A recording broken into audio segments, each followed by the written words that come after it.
So I got some store-bought garlic and I was like, well, I don't want to keep this garlic whole for this whole period. Let me just make this into some garlic powder. Yes, I have done garlic powder on the channel before and I did the sun drying version when I was in Ghana at home. And here I am in Finland in a very cold place where the sun is not always so reliable. So what did I do and how did I make this the smart and easy way? So I bought my store garlic, and when you buy the larger quantity or the bigger, like the whole piece, is actually more like affordable and cheaper than if you're buying it in singles. So I was like, let me just buy the full piece of it. And then what I began by doing is taking off the skin of the garlic. Yes. So first and foremost, I took it off the, I don't know how to call that middle piece there. Then I took off the outer skin, and then I broke the cloves of garlic, yes, into the various pieces in there, because I'm going to have to take off all the skin to be able to access just the garlic, the skin and stuff.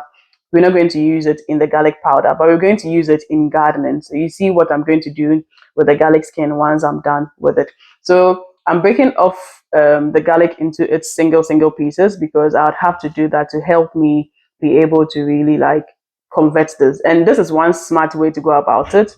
This is way easier and way simpler than the manual version. Yes, there's still some sort of manual parts in there, but when we finish, you realize that this is way easier to do than you may think. So first and foremost, get your garlic. You can buy the store-bought, you can grow it yourself.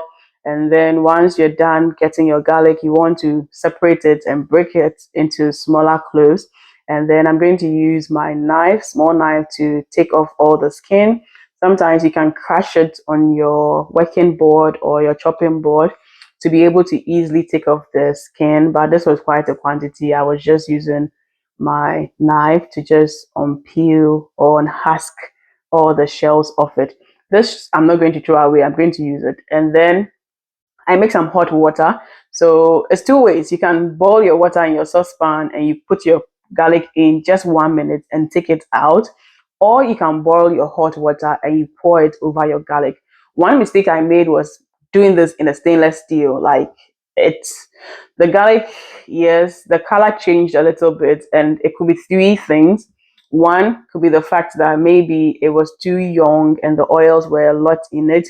Two, I overly like kept the hot water on for too long. And three, the stainless saucepan I use. Yes, so the saucepan could be a factor in there as well. So you realize my garlic, some was a bit green.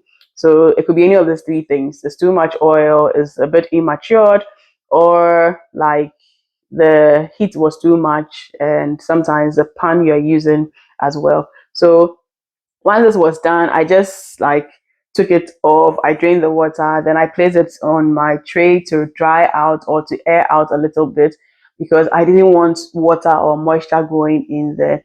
And then, like I said, this is like an easy recipe. So I used the food processor to just chop it up.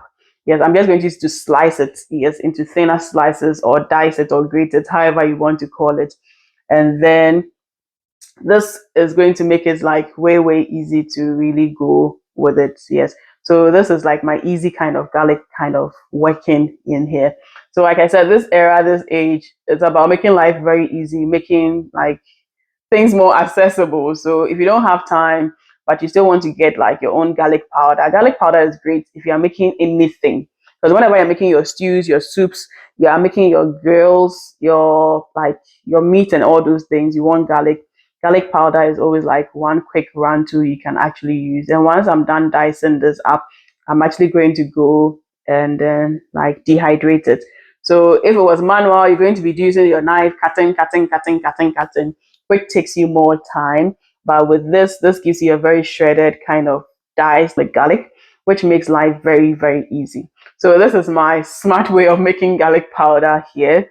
Yes, and garlic powder can last you for longer as well. So once it's done, it goes into my racks, which is going to go into the air fryer for dehydration. If you have a full dehydrator, you can use that as well. But I love my power air fryer because apart from air frying, it's able to dehydrate. It's able to also like bake for me because it's an oven as well. It's an air fryer oven, so you can do a lot more with it. And once this goes in, we have virtually done. So I think the hard work here was removing this the skin or the shell of the garlic, the peels from it. But once it's done, like Charlie, everything is fala, like it's so easy to go in with. So as you realize, some of it may go off onto the base. So I place an extra tray there. Then this usually takes about 6 hours. So I like to do it at midnight. By the time I wake up, it is done. And this will be 50 degrees Celsius for 6 good hours. So I just left this in. I went to sleep. Then at dawn, when I woke up to pee, I just went to go and check it. And then I rotated the tray. So the one at the base, I took it and then I brought it up. And then the other one, I also turned it. So that's the thing about the garlic. But I realized when I woke up in the morning, like finally wake up, I realized that it still had a little bit of moisture. So I just gave it a few more extra like time to dry out very well because you want this to be very crisp and crunchy. Yes, that means that all the moisture is gone, and that means that your garlic is going to stay for longer.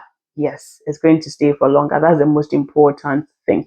Now we did the blanching, or we use the hot water to control the active enzymes in there and to also help like it not to be discolored. Yes. So that's why we use a hot water thing. If you don't do the hot water thing, it may be a bit kind of discolored, and like you hear the crunchiness of it. Like it should be very crunchy for you when you make it. Like when it's well dried, this is the kind of sound you really want to hear. Like that tells you that your garlic is like well dried there. Then now all that you need to do is to blend it out. So I'm blending it into my garlic powder, and you just need a blender for this, and it's just going to blend it smooth. And that is all. We are done. Like it's so easy to make your store-bought garlic into garlic powder, and you can use this for a lot of things. Your garlic dip and all those things. You can add more spice to it, and then you can use it for a lot of your recipes. So I pour this out into my glass bowl. I'm just going to let it sit and let it cool a little bit. If you don't pour it from the blender whilst it's hot, it can stick a little bit in there, and garlic can be a bit kind of funny. And sometimes too, if it kicks up, you can also still blend it. It will still like ease it up. Yes. So you also want to be careful when you're picking your garlic for your garlic powder. I would recommend go for very matured kind of garlic. It makes your work a bit more easy. If you go for the tiny ones, sometimes it can be a bit kind of work, like a lot of work when you are working with it. And this is your garlic powder. You still see the color looking nice. It's not looking green or anything. So don't be so worried about it if you have a little bit of discoloration when you make the blanching, when you have it in the hot water. That's still okay. Then I pour it into my spice jar so that I can just like, yeah, enjoy it and use it whilst it is. And yes, I did promise you that I did something with my garlic skin. And for the garlic skin, what I did was just pour it into my garden. Yes, I have this small garden I'm doing here. I don't know whether to call it garden, but I have this aloe vera stuff I'm planting. So I use it as manure in my mini garden, let me put it like that. Yes, my farm, my mini garden I'm doing here, backyard garden or indoor garden. So I just mix this usually as manure in there. So yes, that gives that richness to the soil as well. So lots of love for my team and I.